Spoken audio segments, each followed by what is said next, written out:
justru Allah Subhanahu wa taala ya bergembira dengan hamba-hambanya yang selalu bertaubat. Termasuk kegembiraan Allah kepada hamba-hambanya yang bertaubat yang sebelumnya suka bermaksiat. 3 perkara berurutan. Yang pertama terkait dengan ilmu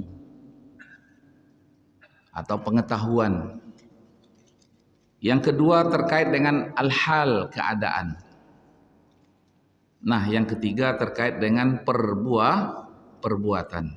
Sehingga kemudian para ulama mendefinisikan taubat itu juga apa? Tabdilul harakat al-mazmumah bil harakat al-mahmudah. Jadi segala tindak tanduk perilaku ya yang tidak disukai bahkan kemudian menyebabkan dosa, dia apa? Dia rubah, dia ganti ya. Menjadi apa? Setiap tanda tanduk perilaku ya yang disukai, yang dicintai oleh Allah Subhanahu wa taala.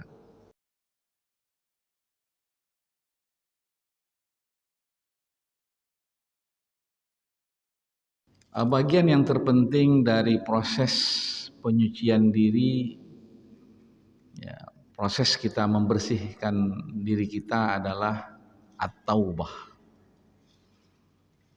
At-taubah artinya ar-ruju', kembali ke jalan Allah Subhanahu wa taala. Dan taubat itu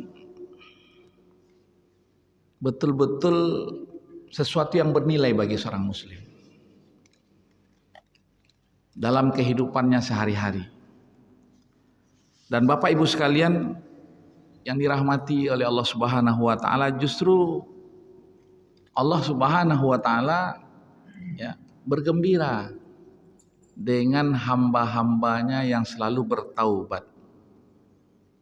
Termasuk kegembiraan Allah kepada hamba-hambanya yang bertaubat yang sebelumnya suka bermaksiat. Nah, ini suatu hal yang luar biasa ya, yang digambarkan oleh Islam ya tentang apa? Indahnya taubat. Imam Al-Ghazali menjelaskan tentang taubat ini ada 3 perkara yang berurutan. Ya. 3 perkara berurutan. Yang pertama terkait dengan ilmu atau pengetahuan. Yang kedua terkait dengan al-hal, keadaan. Nah, yang ketiga terkait dengan perbuatan. Ya.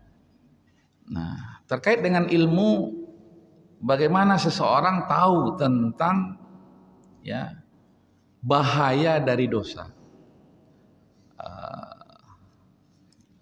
Ma'rifah ya azam darariz zunub.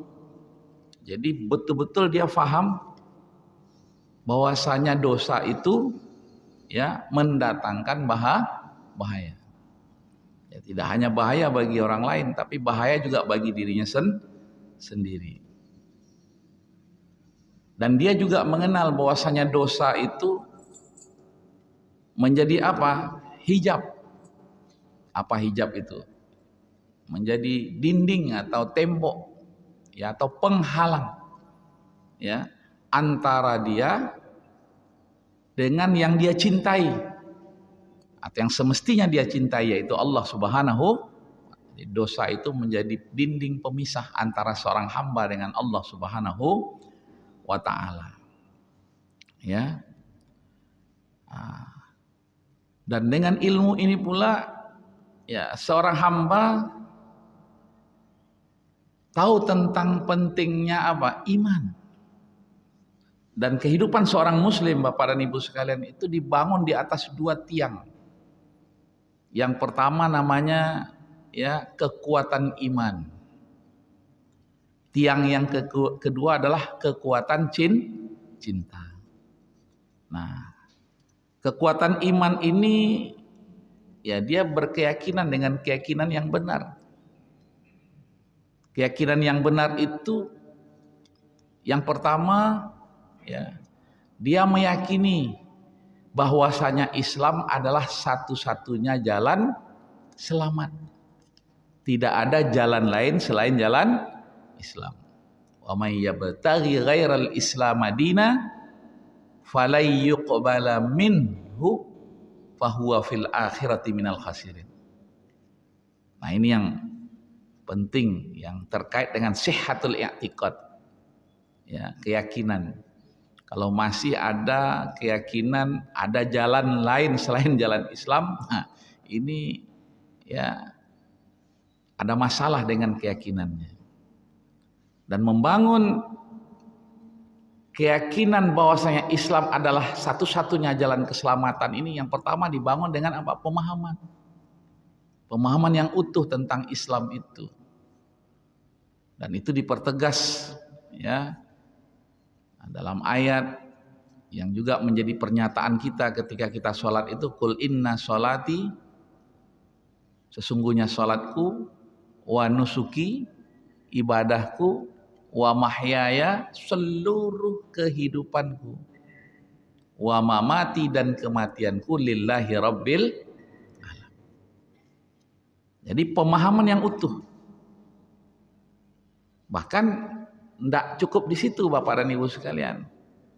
Ya, di akhir surah Al-An'am itu diajarkan kepada kita apa? Wa bidzalika umirtu. Kita tahu itu adalah kewajiban, perintah. Dan seorang hamba ini antara satu menjalankan perintah Allah, fi'lul ma'mur, au tarkil mahzur, menjauhi larangan Allah. Dan yang ketiga seorang hamba itu apa? As-sabru 'alal maqdur, bersabar atas setiap keputusan Allah. Jadi menjalankan perintah, menjauhi larangan, dan bersabar atas setiap keputusan Allah Subhanahu wa ta'ala. Ya. Nah, ini Bapak dan Ibu sekalian penting. Ya, satu sisi memahami Islam, di sisi yang lain totalitas menjalankan Islam. Ya, udkhulu fis-silmi kafah. Masuk Islam itu jangan setengah. Ya. Yang kedua,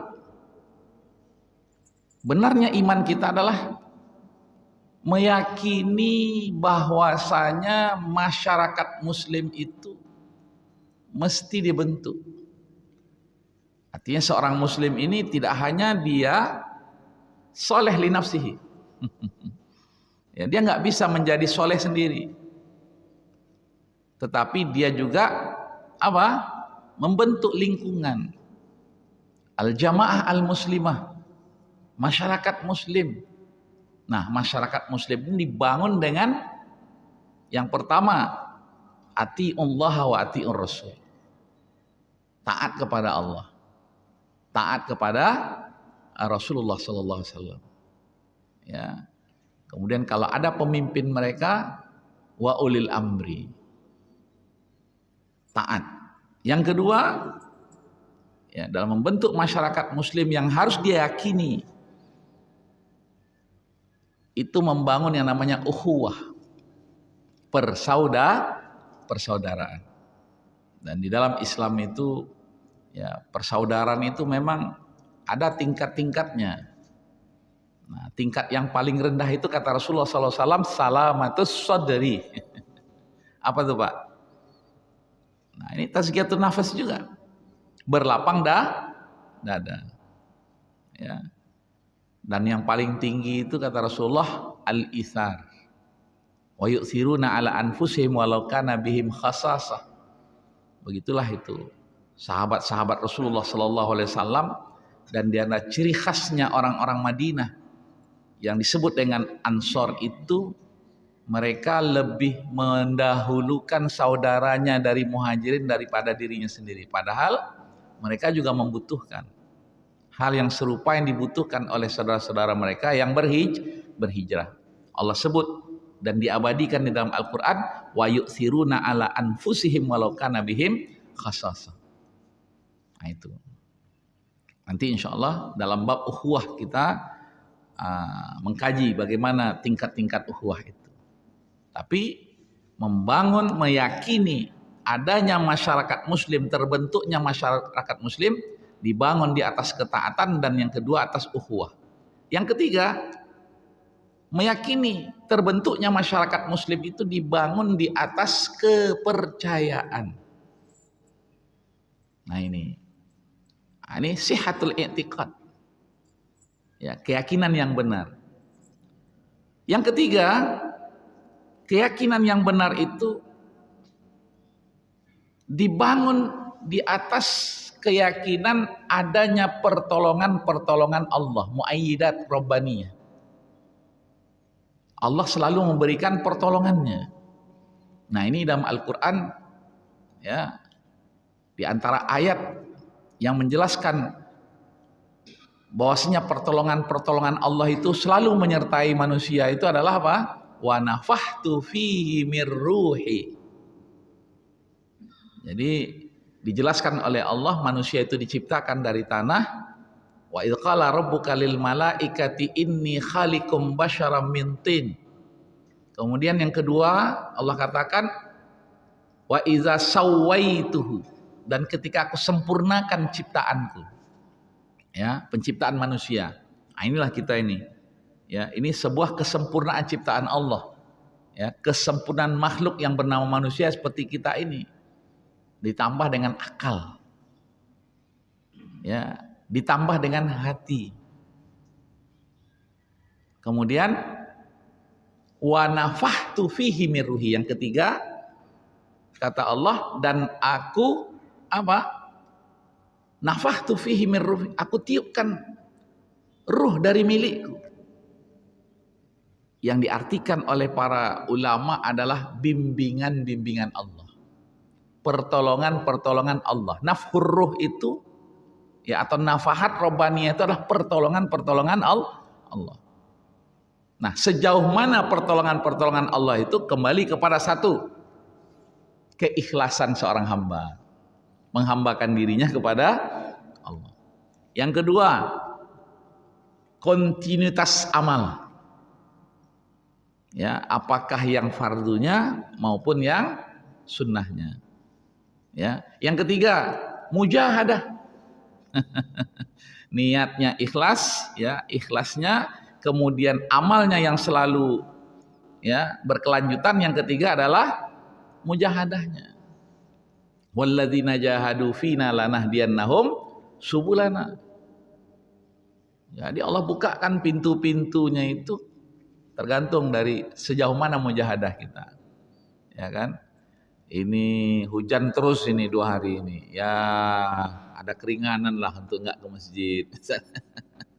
Ya, nanti di hari ketiga ya kita enggak apa-apalah sama anak-anak, istri di rumah ya. Selalu manusia itu apa? Mencari alasan. Walau alqa ma'adzirah. Tapi kemudian Allah mengatakan sebelumnya, balil insanu ala nafsihi basirah. Ini mujahadah.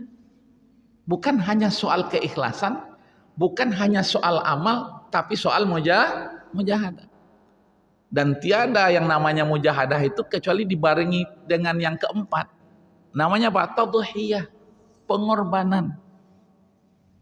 Makanya Bapak dan Ibu sekalian, ada perbedaan enggak antara Ramadan yang kemudian dirayakan dengan Idul Fitri, setelah Ramadan yang kemudian dirayakan dengan Idul Adha? Dan ayat yang berkenaan dengan perayaan di Idul Fitri itu 185 Al-Baqarah. Walitukmilul iddata, dan agar kalian menyempurnakan bilangan harinya. Ya, walitukabbirullah, dan agar kalian selalu mengagungkan, membesarkan Allah.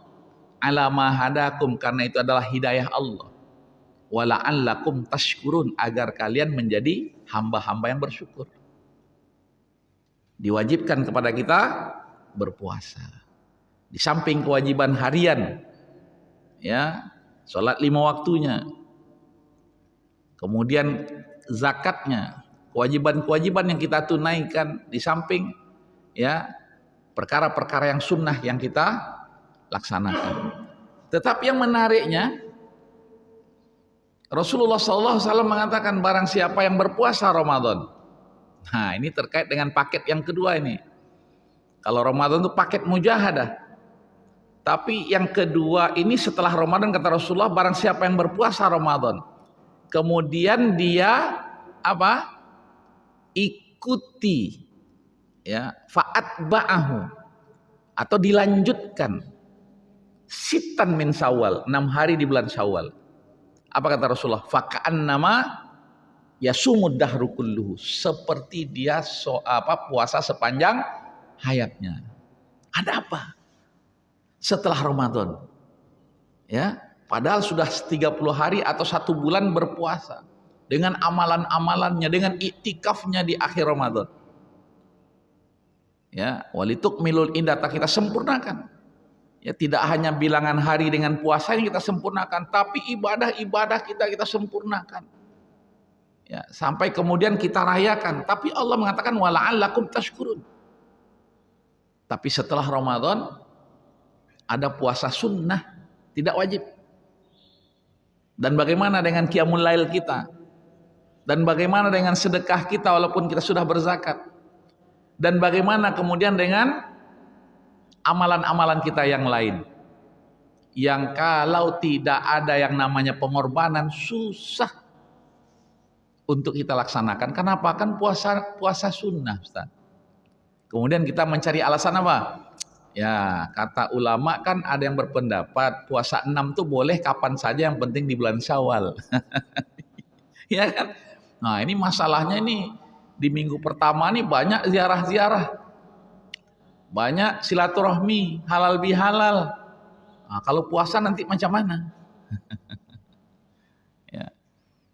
Sementara arjahul aqwal, pendapat yang utama itu adalah apa? 6 hari, tanggal 2, tanggal 3, tanggal 4, tanggal 5, tanggal 6 dan 7-nya Syawal.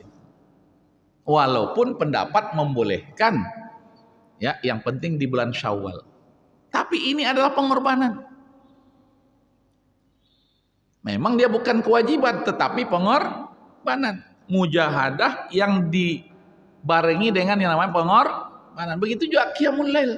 Kan udah di bulan Ramadan udah luar biasa, tadarusan sampai tengah malam. Wong kemarin di Mekah 1 bulan kami di Mekah, Pak Ustaz. Tapi bagaimana mujahadah dan pengorbanannya setelah Ramadan? Ini 30 hari, tapi ini ada 70 hari. Bayangkan Pak dan Ibu sekalian, ya, dengan amalan-amalan sunnah. Tadi di bulan Ramadan itu dengan wajibnya, dan Allah ya apa memudahkan kita untuk menghidupkan suasana Ramadan. Tapi berbeda dengan setelah Ramadan.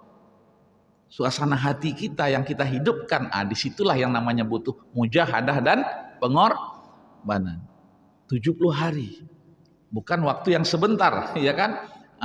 2 kali lipat lebih dari Ramadan. Tapi kemudian ya, Allah Subhanahu wa taala mengatakan apa? Nah, itu dalam surat Al-Hajj. Allah katakan walitukabbirullah. Nah, sama dengan yang Ramadan tadi, dan agar kalian dengan perjuangan kalian, dengan kesungguh-sungguhan kalian dan pengorbanan kalian ini yang 70 hari ini, agar kalian selalu membesarkan, mengagungkan Allah. Tapi derajatnya sudah beda. Tadi derajatnya syukur, yang sini derajatnya apa? Wabasyiril muhsinin. Kalau tadi wala'allakum taskurun, niscaya kalian menjadi hamba-hamba yang bersyukur. Kalau di sini Allah menyebutnya dengan dan berilah berita gembira kepada orang-orang yang berbuat ihsan. Ihsan artinya apa, Pak? Anta'budallah ka'annaka tarah. Beribadah kepada Allah seolah-olah engkau melihat Allah. Fa illam takun tarahu fa innahu yaraka. Paling tidak ya, ketika sulit kita untuk ya menyatakan seolah-olah melihat Allah, maka yakini bahwasanya Allah melihat. Maka ya, sihatul i'tikad kita, benarnya i'tikad kita yang terkait dengan adanya pertolongan Allah, sebanding dengan apa? Mujahadah dan tadhiyah yang kita lakukan. Maka kemudian kita rayakanlah yang namanya Idul Adha.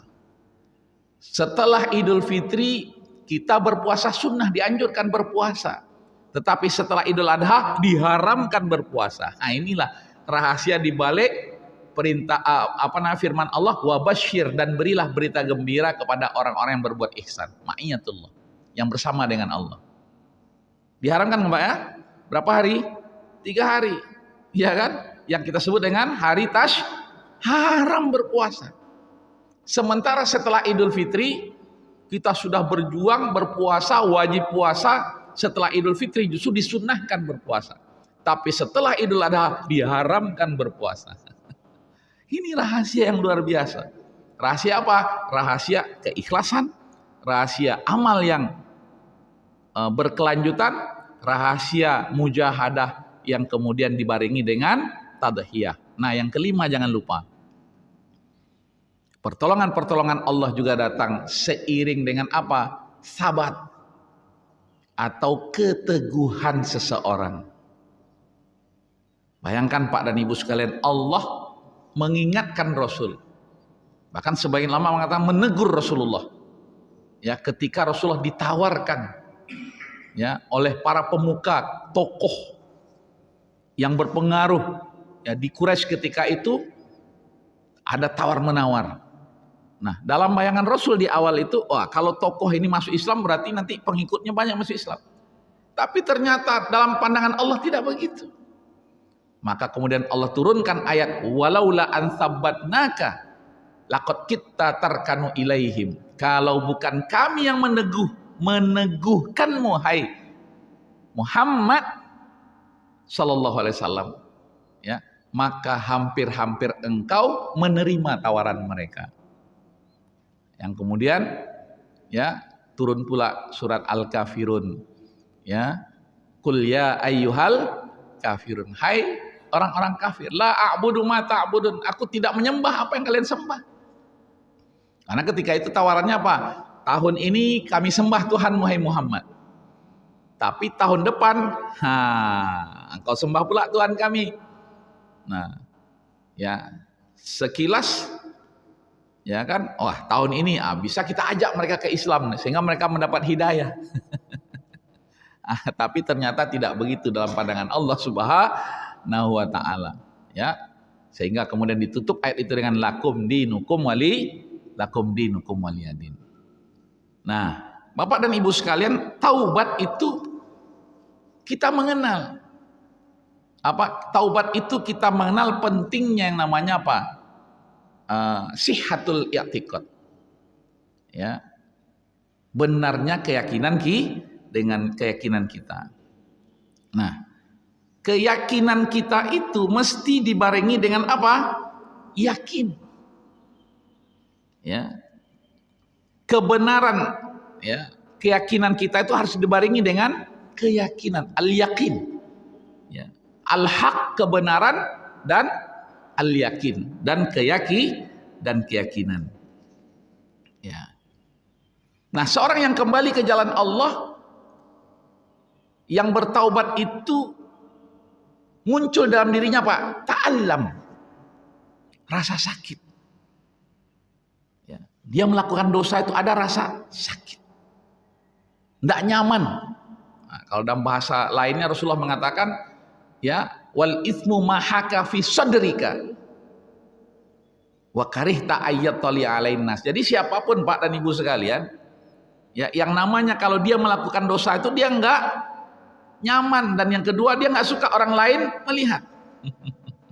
Makanya aneh kalau ada orang terang-terangan berbuat dosa, ya, seolah-olah dia gembira dengan dosa yang dia lakukan, pamer dosa.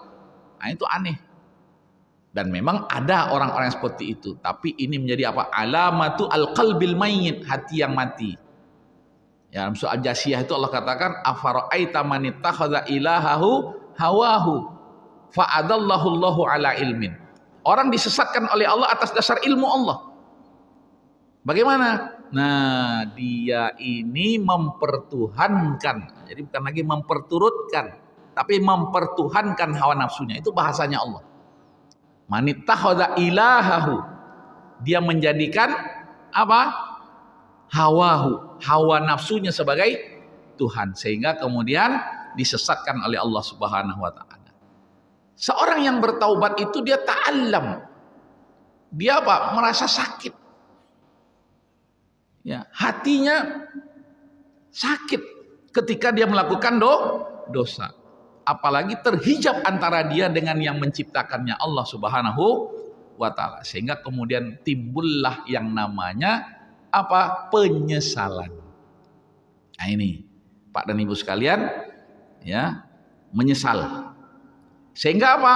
Dia tinggalkan yang namanya dosa. Ya. Nah, itu kondisinya. Keadaannya, dia tinggalkan yang namanya dosa, bitark lizambi. Kemudian yang terkait dengan ke depan, dia berazam. Nah, ini dia. Ya, jadi ada ilmu, ada penyesalan, kemudian ada apa? Azam. Untuk apa? Untuk tidak mengulangi lagi dosa yang dia lakukan, dan dia akan fokus dengan kebaikan. Itulah hakikatut taqwa. Hakikatut taubah. Ya, pertaubatan seseorang. Ya. Karena itu Bapak dan Ibu sekalian, ya, dalam taubat itu iman. Dan yang kedua adalah keyakinan. Ya. Maka Rasulullah SAW yang diriwayatkan oleh Ibnu Majah, Ibnu Hibban, Hakim dari Ibnu Mas'ud mengatakan an-nadam taubah. An-nadam itu artinya penyesalan. Ya, itu adalah pertaubatan. Jadi kata kuncinya dari taubat itu adalah penyesalan, kata Rasulullah sallallahu alaihi wasallam. Ya. Sehingga kemudian para ulama mendefinisikan taubat itu juga apa? Tabadilul harakat al-mazmumah bil harakat al-mahmudah. Jadi segala tindak tanduk perilaku, ya, yang tidak disukai, bahkan kemudian menyebabkan dosa, dia apa? Dia rubah, dia ganti, ya, menjadi apa? Setiap tanda tanduk perilaku, ya, yang disukai, yang dicintai oleh Allah Subhanahu wa taala. Nah, Imam Al-Ghazali dalam Ihya itu, ya, menjelaskan bagaimana seseorang, ya, bisa melakukan taubatnya. Maka yang pertama sekali ada dengan al-khalwah. Apa itu al-khalwah itu? Berkholwat. Apa itu berkholwat, Pak dan Ibu sekalian? Menyendiri. Seperti Rasulullah sallallahu alaihi wasallam, ya, ketika di Gua Hira, sampai kemudian Rasulullah sallallahu alaihi wasallam mendapatkan wahyu. Ya, menyendiri, berduaan dengan Allah Subhanahu wa taala. Ya. Dan di antara, ya, amal khalwah juga yang bisa kita lakukan ada namanya Pak i'tikaf. Ya. Dan i'tikaf itu tidak hanya di bulan Ramadan. Dan Rasulullah SAW beriktikaf di bulan Ramadan. Tetapi sesungguhnya i'tikaf itu, berdiam diri di masjid itu, berkhalwat itu kapan saja bisa kita lakukan. Ya, ini khalwah. Menyendiri, merenungkan apa yang telah kita perbuat dan menyesali setiap dosa yang kita lakukan. Kemudian, ya, bagaimana kita berazam meninggalkan dosa, kemudian fokus kepada kebaikan. Begitu juga, ya, ada yang disebut dengan wasumtu. Nah, jadi Bapak dan Ibu sekalian, diam itu menjadi bagian dari apa? Proses pertaubatan. Nah, ini yang dikatakan oleh Rasulullah, wasumtu hikmatun wa qalilun fa'iluhu. Jadi ada kalanya kita ini harus diam. sebagai bentuk apa? Pertaubatan kita kepada Allah Subhanahu wa taala. Memang ada ya hadis yang mengatakan apa? Barang siapa yang beriman kepada Allah, hendaklah dia berkata baik atau diam. Ini terkait dengan apa? Bermuamalahnya dengan orang lain, berkomunikasinya dengan orang, interaksinya dengan orang lain. Tapi terkait dengan pertaubatan, maka ada proses yang namanya apa? Diam. Ya, dia dengan Allah, zikir dengan hatinya.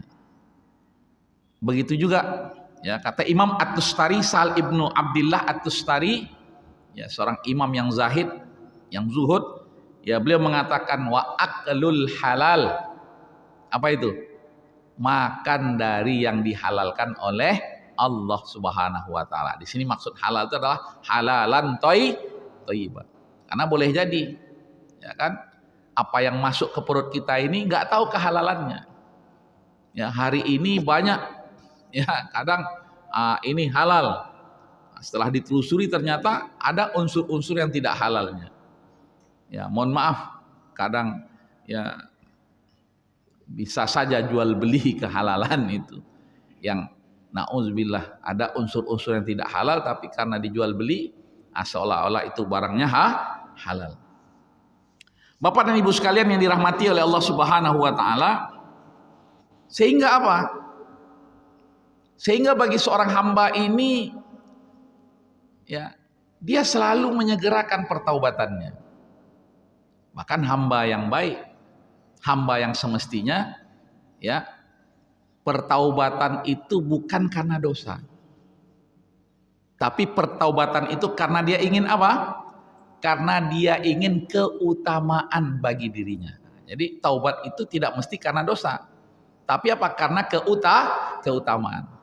Ya, kembali makanya ada namanya tajdidut taubah. Dan taubat itu ya diperbaharui setiap saat. Ya, dan minimal bertaubat itu dengan jalan apa? Memohon ampunan Allah dengan beristighfar. Jadi istighfar itu bagian dari pertaubatan. Maka Rasulullah SAW yang sudah diampuni dosanya, apa kata Rasulullah? Wa inni la astaghfirullah fil yaumi mi'ata marrah. Aku yang memohon ampunan Allah dalam satu hari itu berapa kali? 100 kali. Dalam hadis yang lain dikatakan 70 kali. Tapi ulama menjelaskan istilah 100, istilah 70 itu artinya memperbanyak. Nah itu Pak. Ustaz, yang mana yang betul Ustaz? Ada hadisnya katanya 100 kali, hadisnya betul. Ada hadis yang mengatakan 70 kali, hadisnya sahih. Mana yang benar Ustaz? Kedua-duanya benar. Karena apa? Karena ya istilah 100, istilah 70. Nah, itu istilah yang artinya apa? Banyak. Ya, litaksir kata para ulama. Ya, wa inni la astaghfirullah fil yaumi sab'ina marrah. Ya, aku ini memohon ampunan Allah sampai 70 kali. Saking banyaknya disebut 70 kali.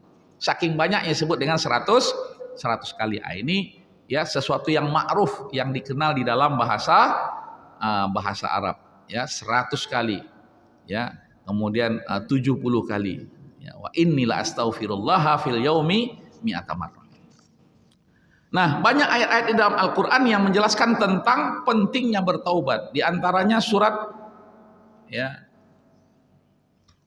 apa? Surat An-Nur ayat 31. A'udzubillahi minasyaitonirrajim wa tubu ilallahi jami'an. Dan bertaubatlah kepada Allah semua kita.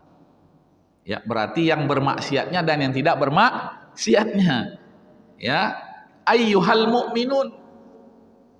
Yang melekat pada diri kita adalah keimanan kan? Maka kalau kita meyakini ya keimanan diri kita, maka tanpa terkecuali dari kita selalu memperbaharui taubatnya. Ayyuhal mu'minuna la'allakum tuflihun, agar kalian apa? Beruntung. Ya, ini secara umum ya semua kita itu berdosa atau tidak berdosa, ya kita bertaubat kepada Allah Subhanahu wa taala. Begitu juga dalam surah At-Tahrim ayat 8. Ya. Ya ayyuhalladzina amanu tubu ilallahi taubatan nasuha. Ya. Hai orang-orang yang beriman, bertaubatlah. Jadi ini perintah, kewajiban.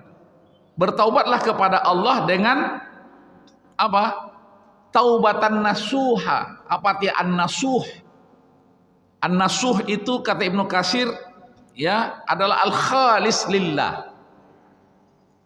Taubat yang betul-betul ikhlas karena Allah Subhanahu wa taala. Jadi taubatan nasuh arti al-khalis lillah. Khalian anisyawaib. Ya, yang tidak ada apa embel-embelnya. Ya. Nah, ini luar biasa. Ya, dikatakan ma'khuzun minan nashi. Ya, an-nashi itu artinya apa? Nashun, nasihat. Ya. Nah, ini. Begitu juga keutamaan taubat. Ya, dalam surat Al-Baqarah ya ayat 222 Allah Subhanahu wa taala berfirman, "Innallaha yuhibbut tawwabin."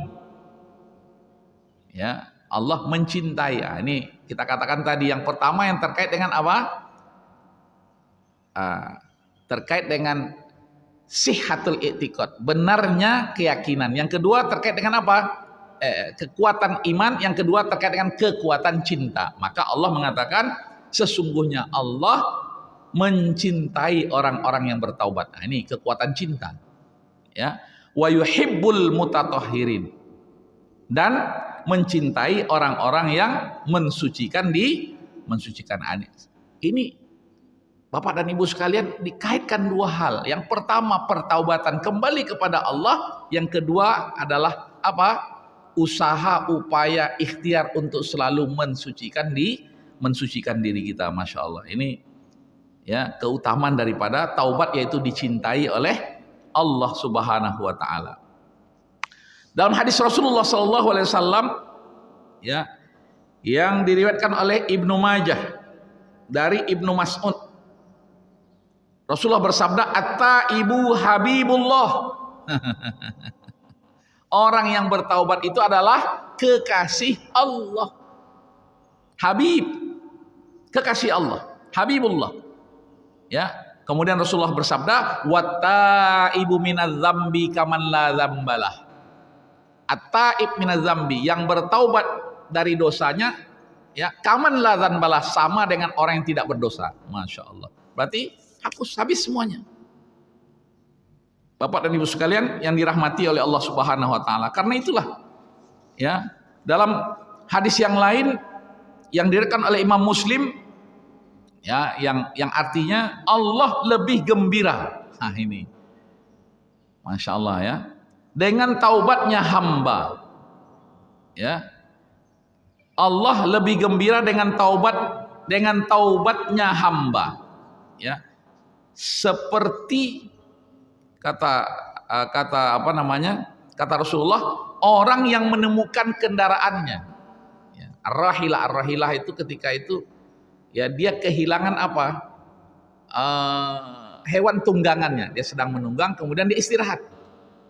Ya di sebuah pohon, kemudian dia tertidur, kemudian hewannya dengan perlengkapannya, dengan makanan minuman yang ada di hewan tunggangannya itu hilang.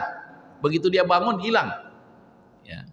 Nah, Allah mengatakan Allah lebih gembira dengan taubatnya seorang yang menemukan hewan tunggangannya. Jadi seseorang yang dia dalam perjalanan istirahat, tertidur, saat terbangun nggak ada itu apa hewan tunggangannya itu dengan perlengkapan.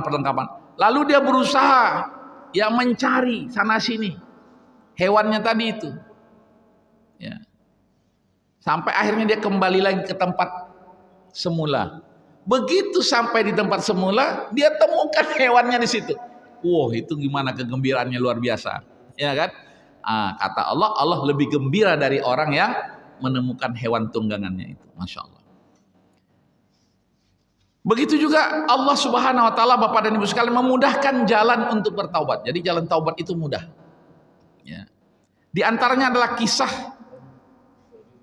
seorang yang bernama Kafal. Ya, Kafal ini adalah pemuda dari Bani Israel. Ya, Kafal ini terkenal dengan apa? Kejahatannya, masya Allah. Ya. Nah, suatu malam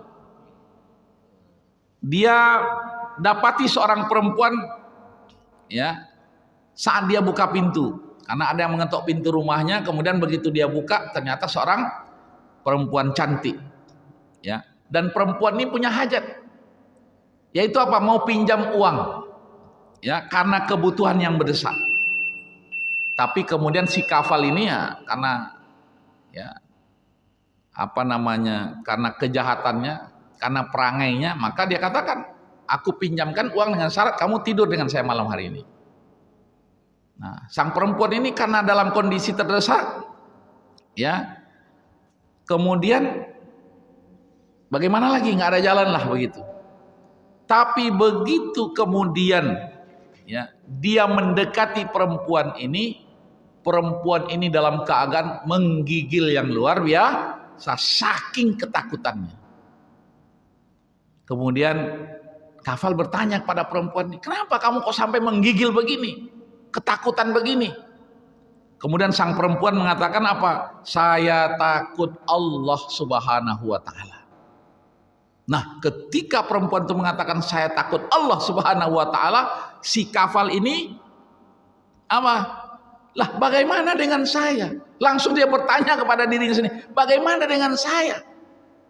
Yang dengan kejahatan saya, dengan kezaliman saya, ya, dengan kenakalan saya ini, sehingga kemudian ya tercatatlah dia lepaskan perempuan itu, dia kasih ya uangnya itu, dia lepaskan perempuan itu, kemudian malam itu juga dia bertaubat kepada Allah Subhanahu wa Ta'ala.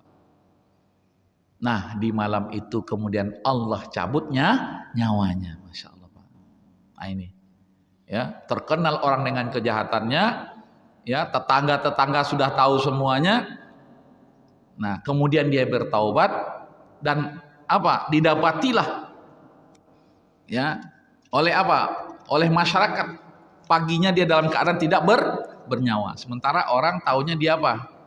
Kejahatan. Ya, ternyata dia masuk. Kemudian masyarakat ini bertanya, ini gimana si kafal ini? Karena nggak tahu pertaubatannya. Cuman di depan pintunya tertulis tentang telah bertaubatnya kafal ini. Nah, akhirnya masyarakat bertanya kepada nabi mereka. Nah, dikatakan di riwayat itu kepada nabi dari Bani Israel. Ya. Nah, kemudian Allah mewahyukan kepada nabi tersebut, ya, bahwasanya si kafal ini betul-betul apa? Bertaubat kepada Allah. Lihat, ya, begitu mudahnya pintu taubat asalkan seorang hamba mau bertaubat kepada Allah. Ya. Dalam Al-Qur'an juga dalam surat apa itu? Dalam surat Fatir, ya. Allah katakan, "Qul ya ibadiyalladzina asrafu ala anfusihim la taqnatu mir rahmatillah." Ini yang mana ini jam kita? Sini ya. Saya nengoknya ke sana masih jam 6.10. Mohon maaf. Di sini. Ya. Sedikit lagi insyaallah. Saya nengoknya ke situ. Nengok ke sini rupanya jam 6.23. Yang benar yang 6.23 ya? Nah, ya. Ini 16.10. Mohon maaf. Ini jam Aceh mungkin tak? Ya, karena mungkin agak tinggi, agak susah ini. Ya. Oh, banyak jamnya. Situ jam 16.10 juga, Pak. Ya. Beda lagi. Ya. Jam 16.02 di sana. Nah, ya. Yang ini berarti patokan kita. Oke. Jadi, ya, dalam surah Fatir itu Allah katakan apa? Wahai hamba-hambaku, itu cara Allah menyentuh orang-orang yang berdosa, kemudian dia ingin kembali kepada Allah. Hai hamba-hambaku yang telah melampaui batas, janganlah engkau berputus asa dari rahmat Allah. Nah, ya, orang-orang yang telah melampaui batas ini mungkin dengan kezalimannya, dengan kejahatannya kan. Tapi kemudian Allah menyebut mereka dengan kalimat hambaku. Kalau kita udah nyebut hai penjahat. Tapi Allah menyebut mereka dengan hambaku. Begitulah. Ya, Allah itu gembira dengan hamba-hambanya yang bertaubat. Bahkan Allah selalu menginginkan apa? Kebaikan, surga bagi hamba-hambanya. Lihat dalam surah Al-Baqarah ayat 221. Wallahu yad'u ilal jannati wal maghfirati biizni. Allah itu selalu mengajak kemana? Ke surganya Allah dan ampunan Allah Subhanahu wa taala. Dalam surat Yunus ayat 25, dan Allah mengajak, menyeru kepada Darussalam. Ya. Kemudian dalam surah Az-Zumar ayat 7, wala yardha li ibadihil kufru. Allah enggak ridho hambanya kafir. Jangan Pak. Ya. Nah ini. Ya. Bahkan yang luar biasanya, bagaimana pintu taubat terbuka bagi semuanya, muslimnya, ya fasiknya, kafirnya, ya munafiknya. Nah, dalam surat apa? Al-Anfal ayat 38. Apa kata Allah? Qul lil ladzina kafaru. Katakanlah kepada orang-orang kafir. Iyantahu yughfar lahum ma qad salaf. Kalau mereka hentikan kekufurannya, kemudian dia bersyahadat kembali ke jalan Allah, ya, maka diampunkan apa-apa yang telah berlalu dari perbuatan-perbuatan mereka dan dosa-dosa mereka. Ini ya, sayang Allah dengan hamba-hambanya, dan dia buka pintu taubat. Nah, Ustadz, bagaimana dengan orang-orang munafik? Ya, ini kita buka surat An-Nisa.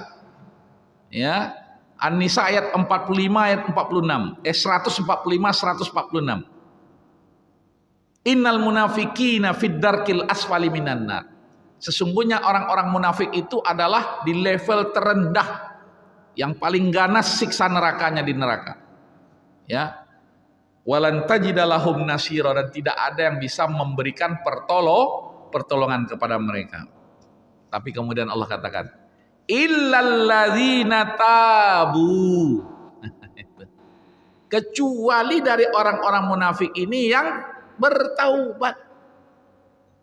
Padahal kemunafikannya sudah, ya, kata orang sekarang, ampunlah dibuatnya. Tapi kemudian kalau dia bertaubat, wa aslahu, dan memperbaiki, ya, cara berfikirnya, ya, kemudian memperbaiki, ya, interaksinya dengan orang-orang yang pernah dia sakiti, ya, dia kembalikan hak-hak manusia, ya, kemudian ya, selain dia meminta maaf dengan Allah, kemudian wa'tasamu billah, dan masuk ke dalam apa? Circle orang-orang beriman. Dia tadinya munafik, circle-nya orang munafik, ya, dia bertaubat, dia memperbaiki dirinya, kemudian masuk ke dalam circle-nya orang-orang yang beriman. Wa'tasamu billah wa akhlasu dinahum. Betul-betul menjadi apa? Mukmin yang sejati. Ya, yang berusaha untuk ikhlas, wa akhlasu dinahum lillah. Maka kemudian Allah mengatakan faulaika ma'al mu'minin. Maka orang-orang munafik yang sudah bertaubat tadi itu, yang memperbaiki dirinya, ya, mereka bersama orang-orang yang beriman. Jadi mudah sekali jalan taubat ini, terbuka bagi semuanya. Wasaufa, ya, wasaufa yu'tillahul mu'minina ajran azima. Kalau dia sudah masuk ke dalam circle-nya orang-orang mukmin, maka Allah pasti memberikan apa? Pahala yang besar, ganjaran yang besar kepada orang-orang yang beriman. Masya Allah. Ya, Bapak dan Ibu sekalian, ya, bahkan kemudian dalam surah An-Nisa 147. Nah, ini luar biasa juga ini. Ya. Apa kata Allah? Ma yaf'alullahu bi'adzabikum. Ya. In syakartum wa amantum wa kanallahu syakiran alima. Jadi Allah itu, ya, tidak ingin mengadab hambanya. Itulah, ya, cintanya Allah Subhanahu wa taala kepada hambanya. Tapi kemudian hambanya, karena ada potensi lebih memilih kekufuran, memilih kemunafikan, memilih dosa daripada memilih iman. Nah, inilah Bapak dan Ibu sekalian, mudah-mudahan insya Allah, ya, kita ini dalam proses mensucikan diri kita. Yang pertama, ya, bagaimana kita menghentikan dosa-dosa kita, at-tark, ya. Kemudian kita menyesali kalau ada dosa yang kita berbuat, ya, apalagi yang terkait dengan hak-haknya Allah dan hak-haknya manusia. Dan kalau hak-hak manusia terus kita kembalikan, ya. Kalau hak-haknya Allah, cukup dengan apa? Meminta ampunan Allah, dan Allah nggak minta ganti rugi. Nah, ini taubat itu saking mudahnya jalannya, Allah tidak minta ganti rugi. Ya Pak, ya, kalau Allah minta ganti rugi, ya bagaimana kita menggantinya kan? Nah, begitulah ya, mudahnya pintu taubat itu. Dan yang paling penting yang ya adalah bagaimana selalu berazam. Satu, meninggalkan ya dosa, dan yang kedua berazam untuk fokus dengan kebaikan.